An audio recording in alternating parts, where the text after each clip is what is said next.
Commander Lisa Martinez stood on the bridge of her ship and watched another world die. The planet below them had been green and beautiful just 3 days ago. Now it was black and smoking. The Krillian ships had come like a swarm of angry insects. They ate everything in their path. Lisa's hands shook as she held the report. 50 million people had lived on that planet. Now there was nothing left but ash and twisted metal. This was the 4th world they had lost this month. The war was not going well for her people. The Zephyrian Empire had been fighting the Krillian horde for 8 long years. What started as a simple fight over mining rights had grown into something terrible. Both sides now fought across the entire galaxy. Billions had died. Entire star systems had been destroyed. Lisa remembered when the war began. She had been young then, fresh out of the academy. The generals had said it would be over in a few months. The Zephyrians had better ships and better weapons. Their crystal armor could stop almost any attack. Their plasma cannons could cut through anything. But the Krillians were different from any enemy they had faced before. They did not fight like normal people. They did not care about honor or rules. They did not worry about losing soldiers. Their ships were alive, made of metal and flesh mixed together. When one ship was damaged, it would heal itself. When one was destroyed, 10 more would take its place. Lisa watched her tactical officer work at his station. Lieutenant Commander Bob Stevens had been with her for 3 years. He was a good man and a fine officer, but she could see the fear. In his eyes, they all felt it now. The feeling that they were losing. The feeling that nothing they did mattered. The communications officer turned to her. Ensign Amy Foster was barely 20 years old. She had joined the fleet to see the galaxy and make a difference. Now she spent her days reporting death and defeat. "Commander, we are getting a message from Fleet Command," Amy said. Her voice was steady, but Lisa could hear the worry underneath. "Put it through," Lisa replied. Admiral Susan Taylor appeared on the screen. She looked tired. Her uniform was wrinkled and her hair was messy. The Admiral had not slept much in the past few weeks. None of them had. "Lisa, I need you to fall back to the Kepler system," Admiral Taylor said. "We are pulling all remaining ships back to form a new defensive line." Lisa felt her heart sink. The Kepler system was only 6 jumps from their home world.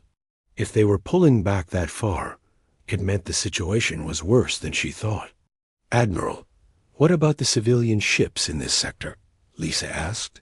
"There are still people trying to evacuate." Admiral Taylor was quiet for a moment. When she spoke again, her voice was heavy with sadness. "Leave them.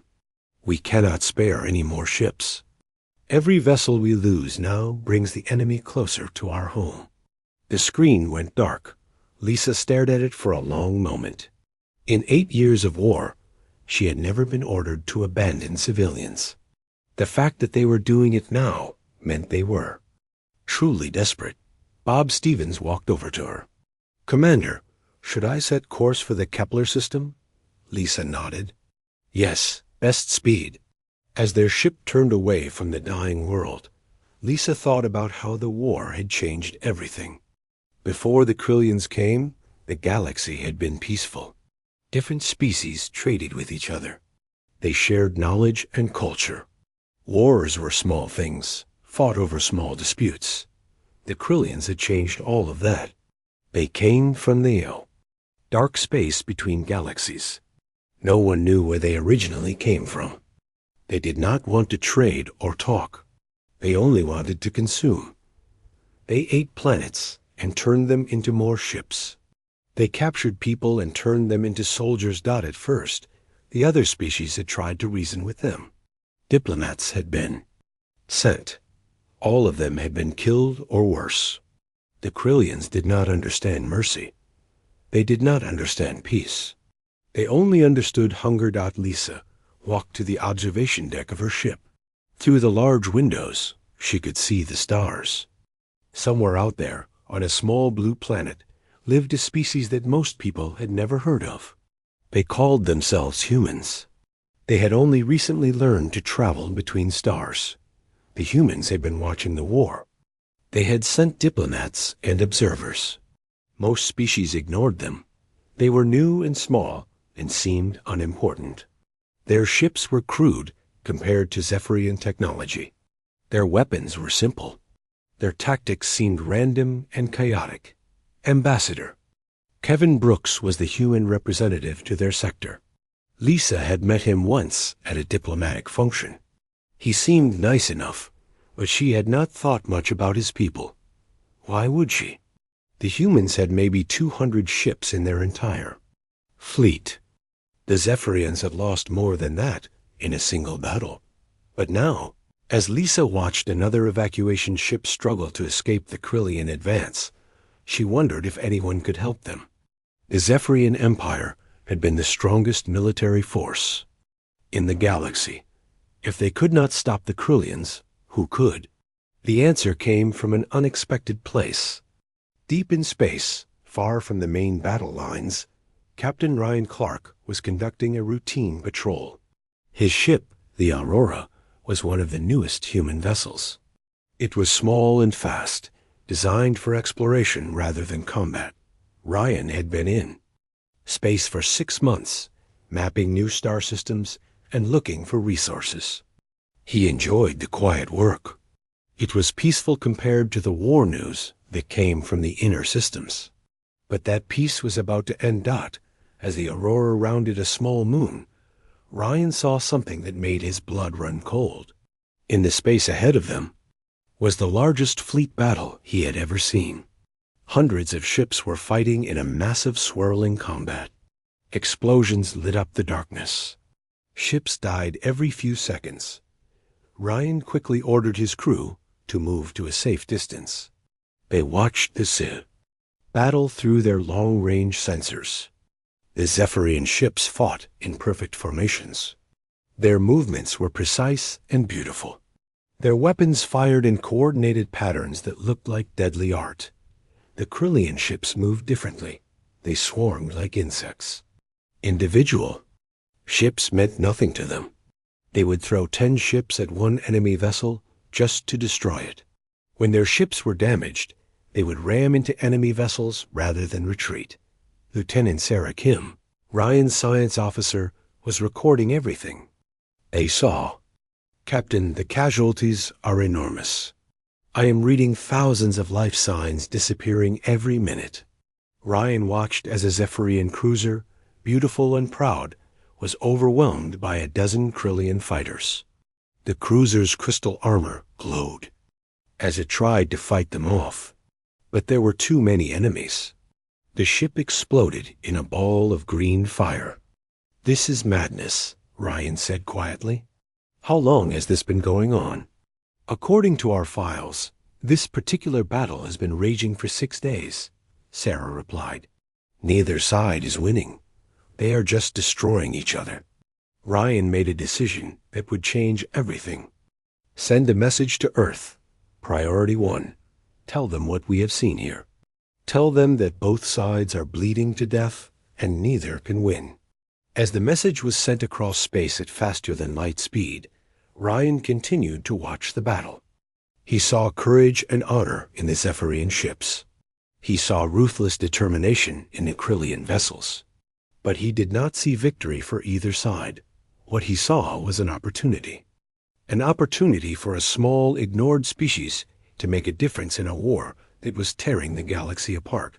He did not know it yet, but his message would reach people who thought very differently about war than anyone else in the galaxy. Back on her ship, Lisa Martinez received new orders.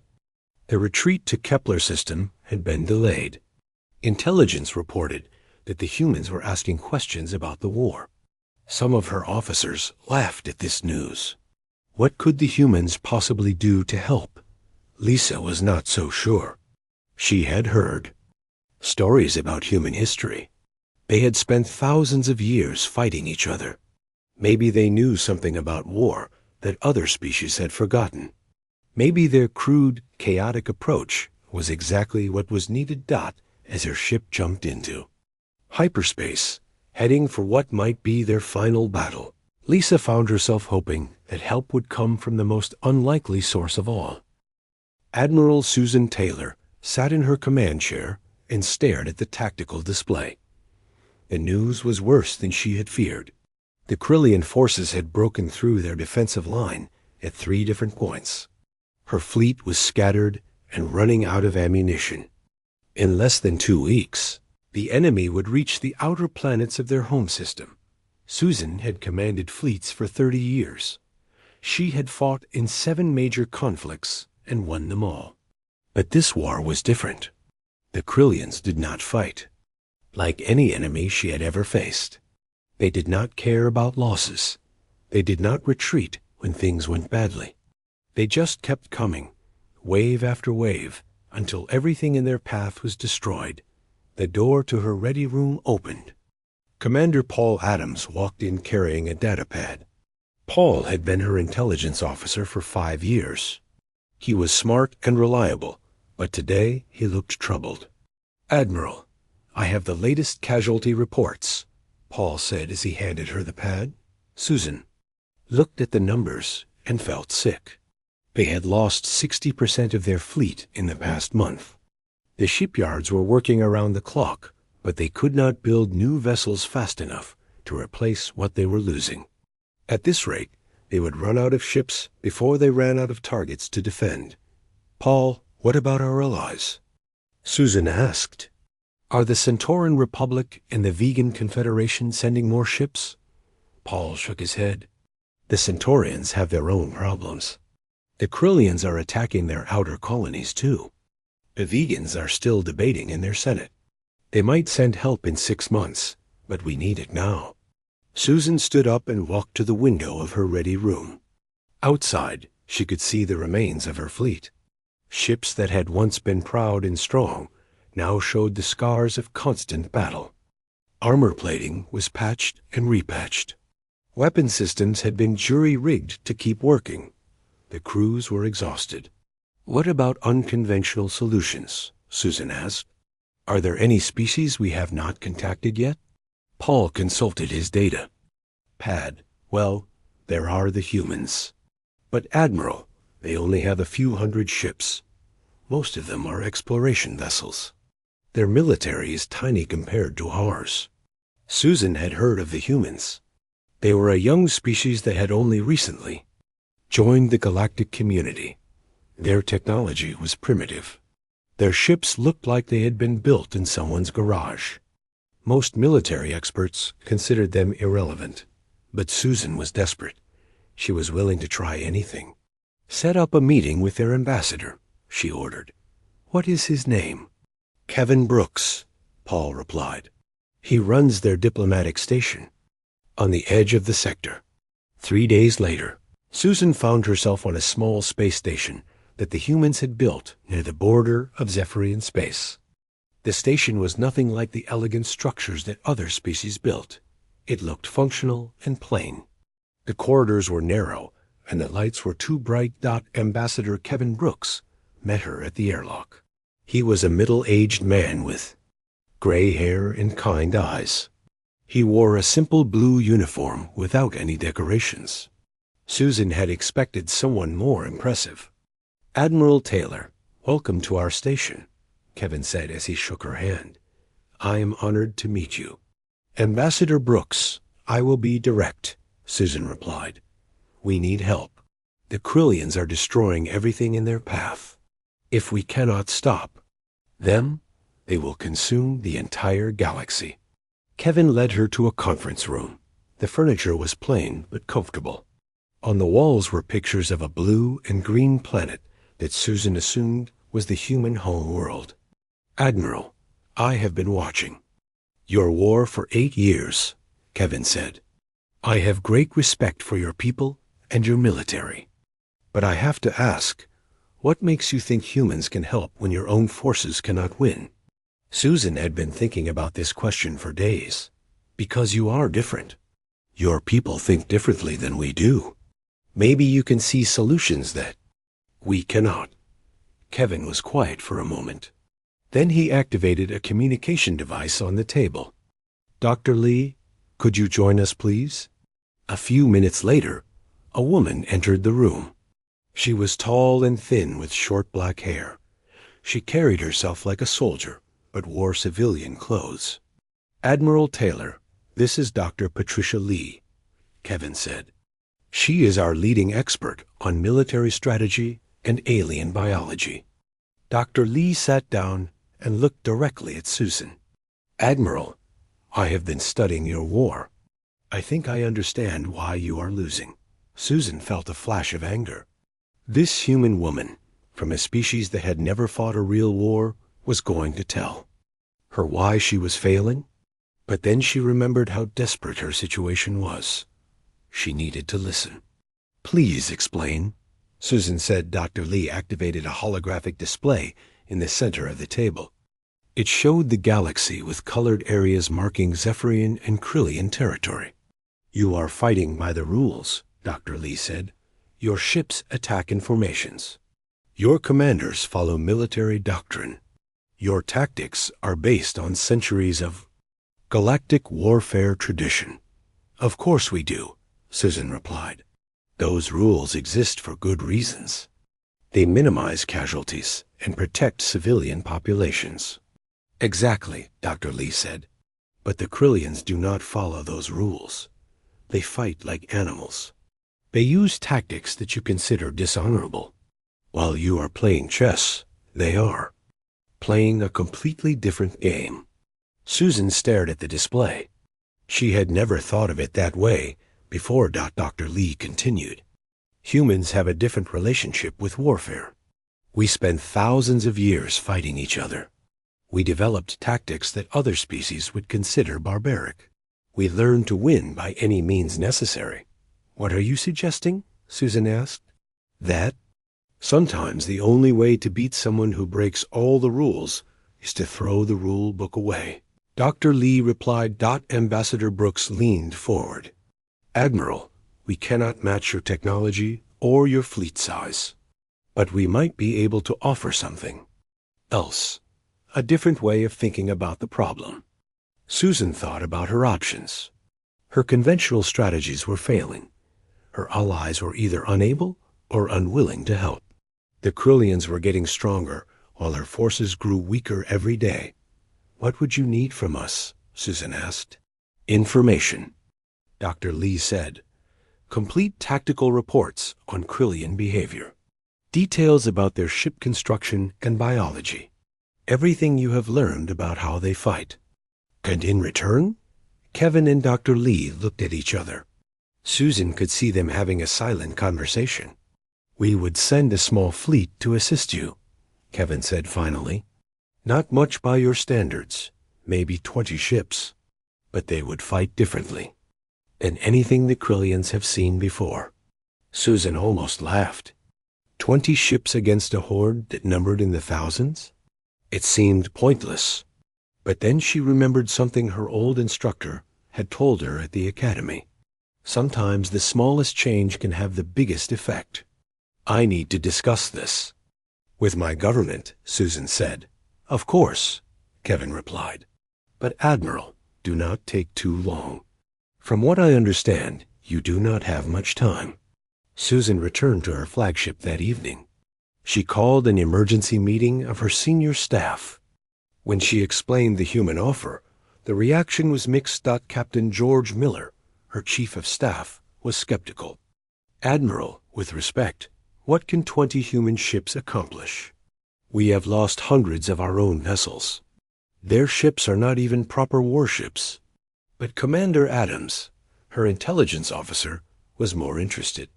Admiral, I have been reading reports about human military history.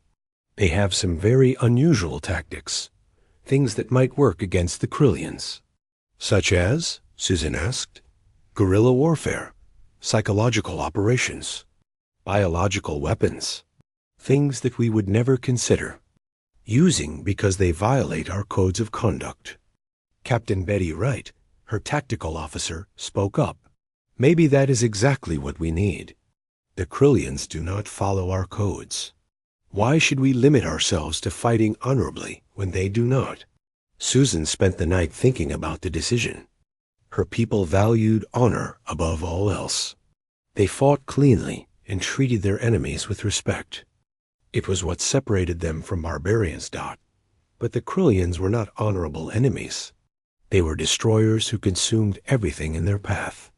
Maybe it was time to fight fire with fire. The next morning, Susan sent a message to Ambassador Brooks. It was short and simple. We accept your offer. Send us your fleet. On Earth, the message was received by President Helen Carter in the middle of a cabinet meeting. The debate that followed was intense but brief. Some advisors argued that humanity was not ready for galactic warfare. Others said this was their chance to prove themselves on the galactic stage. General Alex Turner, head of Earth's military, made the deciding argument. If we do nothing, we will watch an entire civilization die. If we help and fail, we are worse off than before. But if we help and succeed, we will have earned our place among the stars. President Carter made her decision. Prepare the fleet. We are going to war. As news of the decision spread across Earth, volunteers came forward in record numbers. Everyone wanted to be part of humanity's first military action in space. The ships were small, and the odds were terrible, but they were going to fight anyway. It was the most human thing they could do. President Helen Carter stood in the war room, deep beneath the Capitol building. Around her, the most important people on Earth were having the biggest argument in human history. Through the reinforced windows, she could see the lights of the city. Soon, some of those lights might go dark forever if they made the wrong choice. General Alex Turner slammed his hand on the table. His face was red with anger. We are talking about sending our people to fight aliens we have never seen before. Ships that can heal themselves.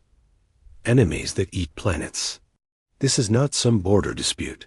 This is a war for survival. Senator Jack Morrison stood up from his chair.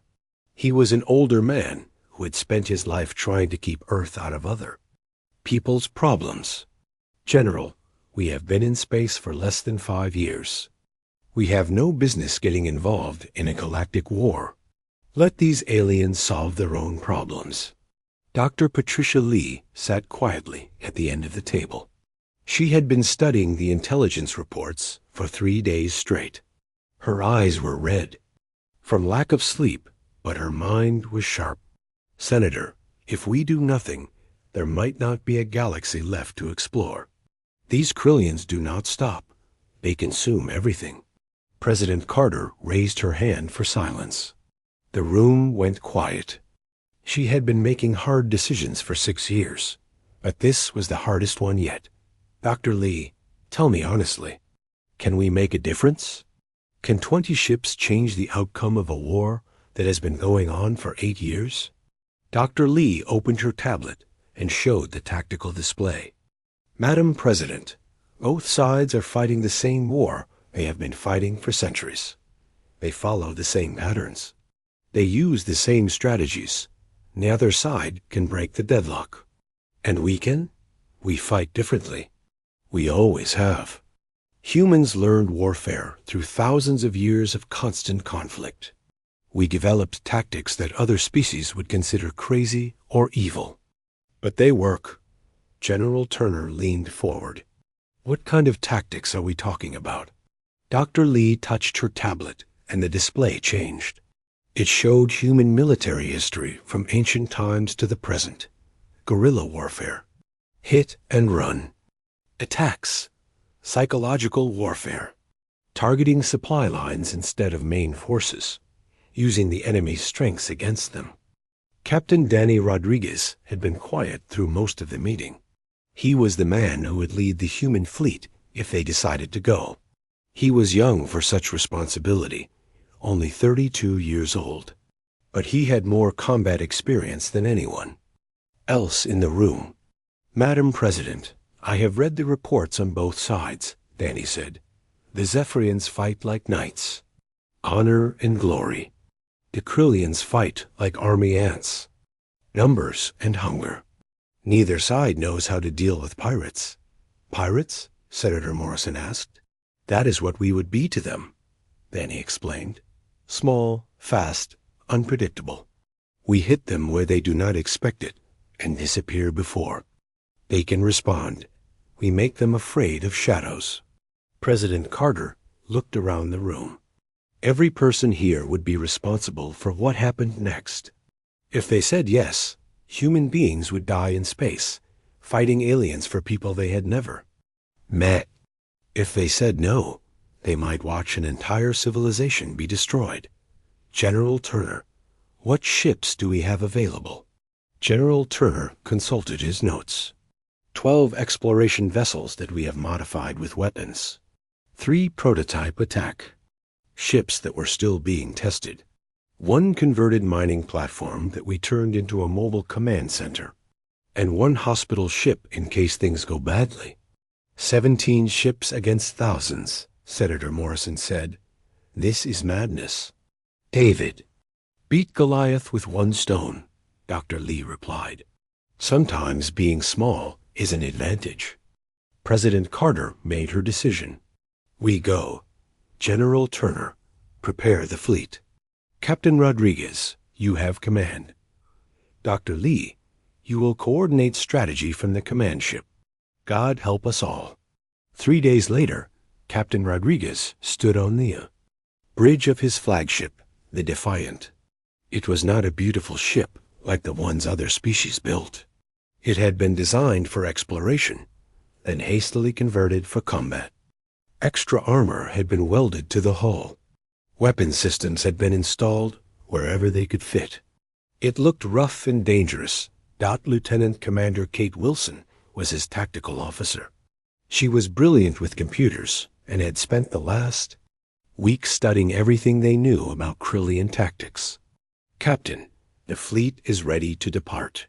All ships report green across the board. Danny looked out at his small fleet. Each ship was different.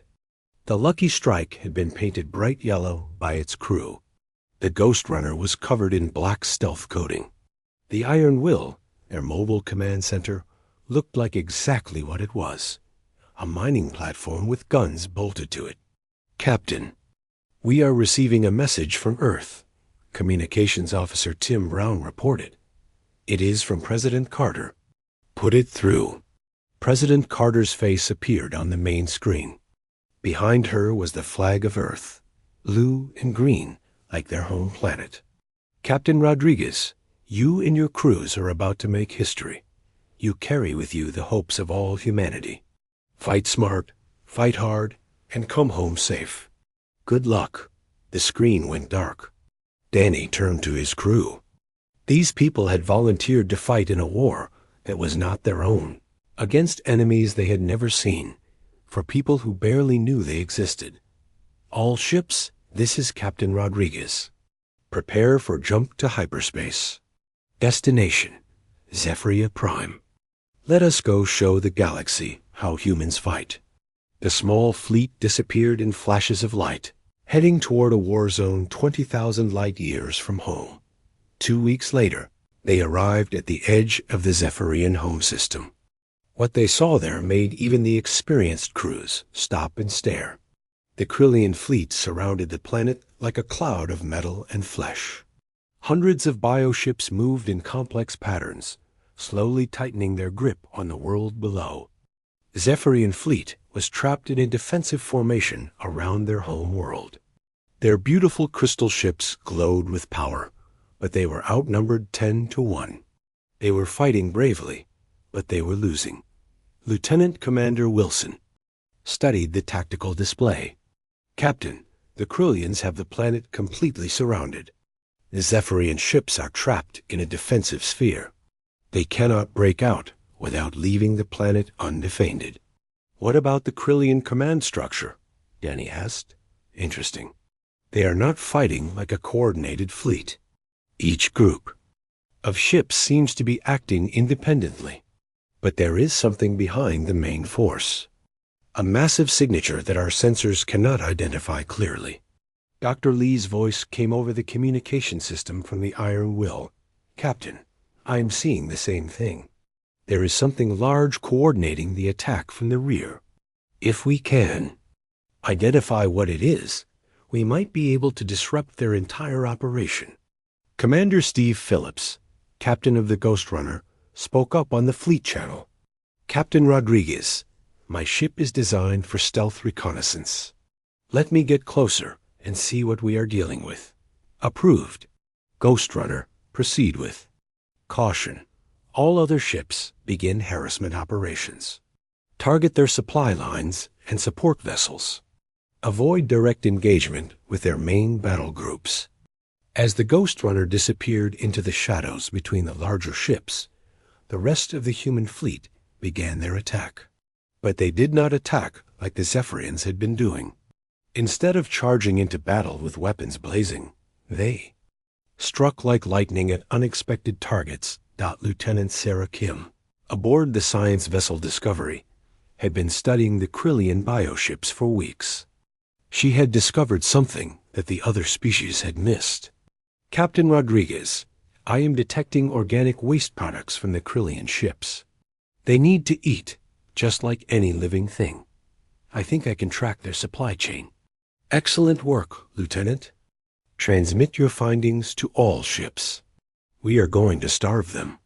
The human ships began targeting the small feeder vessels that brought nutrients to the main Krillian fleet. These ships had been ignored by other military forces because they were not considered combat vessels. But without them, the bioships could not maintain themselves. Captain Angela Foster, commanding the Iron Will, had another idea. Her ship carried industrial fabrication equipment that could make almost anything. Dr. Lee, what if we could manufacture something that would poison their food supply? Something that would make them sick instead of strong? Dr. Lee was excited by the possibility. Captain Foster, I am sending you the biological analysis of Krillian waste products. If we can create compounds that interfere with their digestion, we might be able to disable entire groups of ships without firing a shot. As the human ships worked, they began to notice changes in the Krillian formation. Some ships were moving more slowly. Others seemed confused, breaking from their assigned positions. The tight coordination that had made them so dangerous was starting to fall apart. Admiral Susan Taylor, watching from her flagship, could not believe what she was seeing. Commander Adams, are you seeing this? The Krillian fleet is starting to behave erratically. Yes, Admiral. The human ships are not engaging them directly. Instead, they are attacking targets that we never considered important. Supply ships, communication relays, waste disposal units. They are treating the Krillian fleet like a living organism and attacking its vital organs. On the Ghost Runner, Commander Phillips had finally gotten close enough to see what was controlling the Krillian attack. What he found changed everything. Captain Rodriguez, you need to see this. Captain Danny Rodriguez stared at the massive shape on his screen.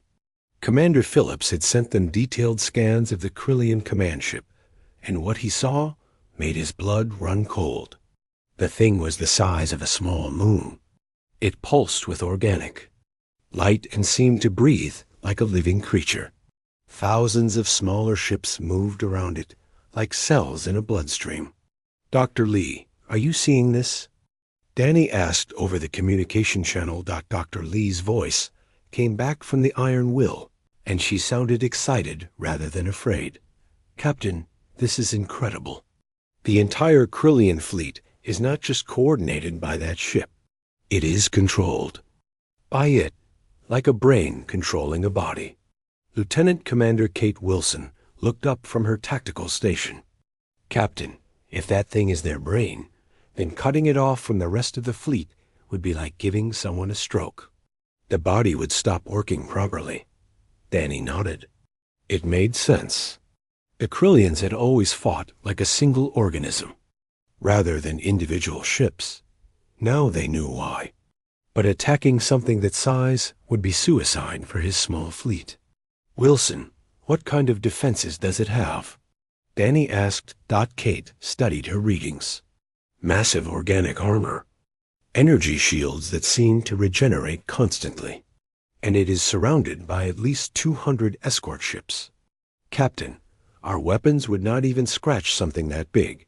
From the Ghost Runner, Commander Steve Phillips sent another report. Captain Rodriguez, I am seeing something else. The command ship is not just controlling the fleet. It is feeding on the energy from destroyed ships. Every time a Zephyrian vessel is destroyed, that thing gets stronger. Danny felt a chill run down his spine. The Krillians were not just trying to win the war. They were feeding on it. The longer the battle lasted, the more powerful their command ship became. All ships, this is Rodriguez. We need to change our strategy. We are not just fighting an enemy. Fleet, we are fighting a single massive creature that is using smaller ships as its arms and legs. Lieutenant Sarah Kim's voice came over the channel from the Discovery. Captain, I have been analyzing the biological waste from that command ship. It is different from the smaller vessels. More complex. I think it might be vulnerable to different kinds of biological agents. Dr. Lee had been thinking about the problem from her position on the Iron Will. Captain, what if we do not try to destroy it directly? What if we try to confuse it instead? Explain, Danny said. Think about it like a computer virus. We cannot destroy a computer by shooting at it, but we can make it malfunction by feeding it bad information. What if we could overload the thing's nervous system? Captain Angela Foster, commanding the Iron Will, had been listening to the conversation while her crew worked on manufacturing new weapons. Dr. Lee, my fabrication units have been producing those biological agents you designed. But I think I can make something else. Something that might interfere with their communication systems. Danny was starting to see a plan forming. It was crazy and dangerous, but it might work. All ships, listen carefully. We are going to try something that has never been attempted before. We are going to perform surgery on a living warship.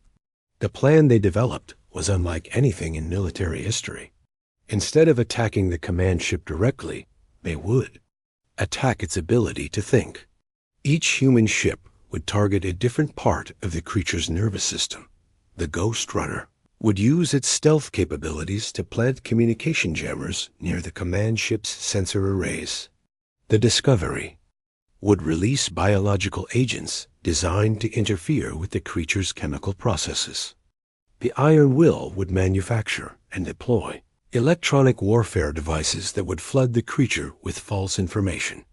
The rest of the fleet would continue their harassment attacks on the Krillian support vessels, but with a new purpose. They would force the command ship to divide its attention among hundreds of small threats. Remember, Danny told his crews, we are not trying to kill this thing quickly. We are trying to drive it insane slowly. Every attack should be designed to confuse and overwhelm its senses. The attack began with the Ghost Runner moving silently through the Krillian formation. Commander Phillips and his crew had painted their ship with special coating that made it nearly invisible to organic sensors. They moved like shadows between the larger vessels. Ghost Runner to Fleet Command, Phillips whispered into his microphone. I am approaching the target's primary sensor cluster. Beginning deployment of communication jammers. The devices that Phillips planted were small but sophisticated. They had been designed by human engineers who understood how to interfere with electronic systems. But Dr. Lee had modified them to work against biological nervous systems as well as the jammers activated. The command ship began to show signs of distress. Its organic lights flickered irregularly. Some of the escort ships started moving in confused circles. Discovery to Fleet Command, Lieutenant Kim reported. I am releasing the biological agents now. They should reach the target in approximately 10 minutes. The agents that Kim released were based on Earth bacteria that had been modified to interfere with the Krillian digestive processes. They would not kill the command ship, but they would make it very sick. Meanwhile, Captain Foster and her crew on the Iron Will were working frantically to produce electronic warfare devices. These were not normal military equipment. They were modified mining tools that could generate powerful electromagnetic pulses. Iron Will to Fleet Command, Foster reported. We are ready to begin electronic bombardment. But Captain, we will need to get much closer to the target. These devices have limited range. Danny made a decision that would have horrified any normal military commander. Iron Will, proceed to close range. All other ships, begin maximum harassment of escort vessels. We need to keep them busy while Iron Will makes its attack run. What followed was the strangest battle in galactic history. The human ships did not try to destroy their enemies. Instead, they played a deadly game of keep away. They would dart in, fire a few shots at non-critical systems, and then disappear before the Krillians could respond. The Lucky Strike, painted bright yellow and commanded by Captain Joe Martinez, specialized in attacking communication relays. Every time the Krillians tried to coordinate their response, Joe and his crew would destroy another relay station. The Rebels' Dream, commanded by Captain Lisa Thompson, focused on the Krillian navigation systems.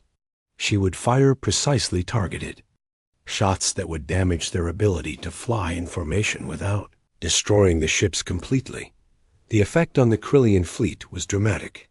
Ships that had moved in perfect coordination for 8 years suddenly began bumping into each other. Formations that had been mathematically precise became chaotic swarms, but the real effect was on the command ship itself. As the Iron Will approached, firing range, everyone could see that the massive creature was in distress. Its organic lights were flashing rapidly. Its surface was covered with what looked like blisters or rashes. Strange sounds were coming from it that could be heard even through the vacuum of space. Fleet Command, this is Iron Will, Captain Foster reported. We are at optimal range, beginning electronic bombardment. The devices that Foster's crew had built were not designed to destroy. They were designed to overwhelm. They flooded the command ship with every kind of electronic signal that human technology could produce. Radio waves, microwaves, gamma radiation, and electromagnetic pulses all hit the creature at the same time. The effect was immediate and terrifying. The command ship began to convulse like a living thing in pain. Its escort ships scattered in all directions, no longer receiving coherent orders. Some of them began attacking each other, confused about who was friend and who was enemy. Dr. Lee watched the readings from her monitoring station and felt both excited and horrified by what they had accomplished. Captain Rodriguez, the targets. Neural activity is becoming increasingly erratic. I think we are succeeding in overloading its nervous system. But Danny was watching something else. On the tactical display, he could see that their attack was having an effect on the entire Krillian fleet. Ships throughout the system were beginning to behave strangely. Some were flying in circles. Others had stopped moving entirely. A few were actually retreating from the battle zone. All ships maintain attack pattern, Danny ordered. Whatever we are doing, it is working. The entire enemy fleet is starting to fall apart. Admiral Susan Taylor, watching from her trapped position near the planet, could hardly believe what she was seeing. The Krillian fleet that had seemed invincible just hours before was now in complete chaos. Ships were fleeing in all directions. Others had simply shut down and were drifting in space. Commander Adams, what is happening out there? Susan asked her intelligence officer. Admiral, it appears the humans have found a way to attack the Krillian command structure directly. Without central coordination, the individual ships do not know what to do.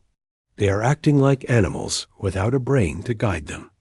On the Discovery, Lieutenant Kim was monitoring the biological effects of their attack. Captain Rodriguez, The agents we deployed are working better than expected. The command ship's biological functions are shutting down one by one. I think it is going into some kind of hibernation state. Danny felt a surge of hope. If they could force the command ship into hibernation. Captain Danny Rodriguez looked at his chronometer and realized something incredible. It had been exactly 4 hours and 30 minutes since the human fleet had begun their attack. In that short time, they had turned the tide of a war that had raged for 8 years. A massive Krillian command ship was dying. Its organic lights had dimmed to a pale glow. Strange fluids leaked from cracks in its surface. Most importantly, it had stopped sending orders to the rest of the fleet. Without guidance from their living brain, the Krillian bioships were acting like confused animals. All ships, this is Rodriguez, Danny announced over the fleet channel. We are beginning the final phase. Target the command ship's life support systems. We end this now. Lieutenant Commander Kate Wilson coordinated the attack from her position on the Defiant. Captain, all ships report ready. The Ghost Runner is in position near the target's main nerve cluster. The Discovery is ready to release the final dose of biological agents. The Iron Will has one more electromagnetic pulse ready to deploy. Danny took a deep breath. Everything they had worked for came down to the next 30 minutes. Execute final attack. All ships, all weapons, everything we have left. Commander Steve Phillips and the Ghost Runner moved closer to the command ship than any vessel had dared to go before. The massive creature was so sick and confused that its defenses were barely functioning. Phillips could see organic weapons trying to track his ship, but they moved slowly and clumsily. Ghost Runner to Fleet Command, Phillips reported. I am at the target's primary neural center, deploying the last of our communication jammers directly into its brain tissue. The devices that Phillips planted were different from the others. These had been designed by Dr. Lee to deliver a massive shock to the creature's nervous system. They were essentially defibrillators, but instead of restarting a heart, they would shut down a brain. On the Discovery, Lieutenant Sarah Kim was preparing to release the final biological weapon. It was not designed to kill the command ship, but to force it into a deep sleep that might last for years. Discovery to Fleet Command, Kim reported. Releasing hibernation agents now? These should force the target into a dormant state within minutes. The agents that Kim released were based on compounds that Earth animals used during winter hibernation. Dr. Lee had modified them to work on Krillian biology. If they worked, the command ship would shut down all non-essential functions and go to sleep. Captain Angela Foster and the Iron Will were making their final approach. The mining platform looked tiny next to the massive command ship, but it carried the most important weapon in their arsenal. The electromagnetic pulse generator had been charged to maximum power. Iron Will to Fleet Command, Foster announced. We are at point-blank range. Firing electromagnetic pulse in 10 seconds. Danny watched his tactical display as his ships moved into position. Around them, the Krillian fleet was in complete chaos. Some ships were fleeing toward the edge of the system. Others were attacking each other. Many had simply stopped moving and were drifting in space like dead things. 5 seconds, Foster counted down. 3, 2, 1, firing now. The electromagnetic pulse that erupted from the Iron Will was visible even to the naked eye. It appeared as a blue-white sphere of energy that expanded outward from the mining platform. When it hit the command ship, the effect was immediate and dramatic. Every light on the massive creature went out at once. The organic sounds that had been coming from it stopped completely. For a moment, it looked like a dead moon floating in space. Then something unexpected happened. The command ship began to contract. Its surface started to fold in on itself, like a flower closing its petals. Strange new sounds came from it, but these were different. They sounded like sleeping, rather, than dying. My God, Dr. Lee whispered from her monitoring station on the Iron Will. It worked. The creature is going into hibernation. All of its neural activity is shutting down. The effect on the rest of the Krillian fleet was immediate and total. Ships that had been fighting just moments before suddenly stopped all activity. Some began drifting toward the edge of the system as if they were being pulled by an invisible force. Others simply shut down completely and floated dead in space. Lieutenant Kim was monitoring the biological readings from hundreds of Krillian ships. Captain Rodriguez, I am reading massive changes in bioship activity across the entire fleet. They are all entering some kind of dormant state. It is like they cannot function without the command ship telling them what to do. Admiral Susan Taylor watched from her flagship as the impossible happened before her eyes. The Krillian fleet that had been crushing her forces just hours before was now helpless.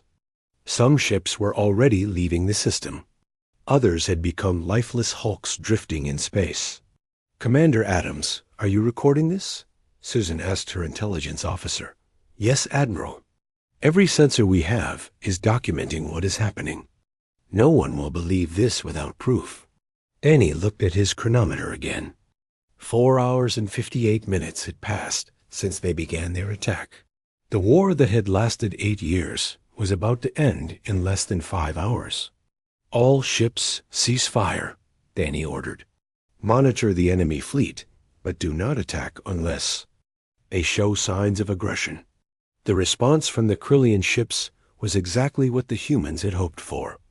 Nothing. The bioships that remained in the system continued to drift aimlessly.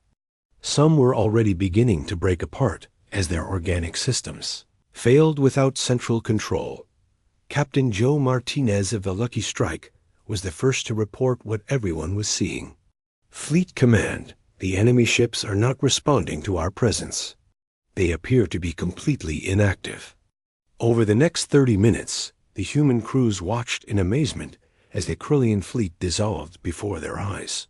Ships that had seemed invincible just hours before were now floating debris. The few vessels that were still functional were fleeing toward deep space as fast as they could travel. Dr. Lee was studying the readings from the command ship. Captain Rodriguez, the hibernation appears to be permanent. The creature's brain activity has dropped to almost zero. Even if it eventually wakes up, it will take years or possibly decades.